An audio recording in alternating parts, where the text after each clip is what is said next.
Abordons un autre aspect bien présent dans cette revue de presse, la diplomatie, la stratégie. Un événement marquant qui est rapporté, c'est la signature d'un accord de défense historique entre l'Algérie et la Tunisie. L'objectif affiché, renforcer l'alliance stratégique face aux défis sécuritaires dans la région. Historique, le mot est fort.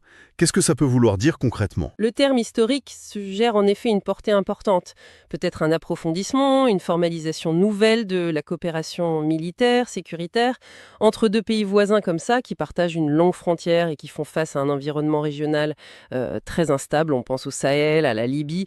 Une telle alliance est logique, stratégiquement parlant.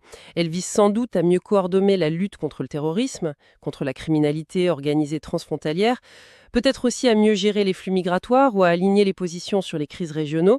C'est un signe clair d'une volonté de consolider l'axe Algérie-Tunis pour une stabilité mutuelle. Ce serait intéressant, bien sûr, d'en connaître les détails précis pour mesurer toute la portée. D'accord. Et toujours sur le plan diplomatique, un autre article nous parle d'un geste qui vient du Golfe cette fois.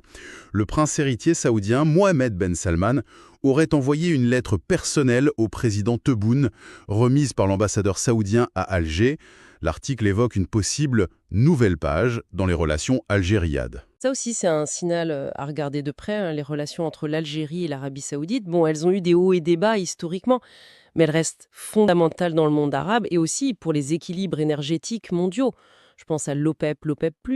Alors, une nouvelle page, qu'est-ce que ça pourrait signifier? Peut-être un réchauffement des relations, une volonté de renforcer la discussion politique sur les grands dossiers régionaux, Palestine, Yémen, Syrie, Sahel, mais potentiellement aussi une intensification des liens économiques, des investissements.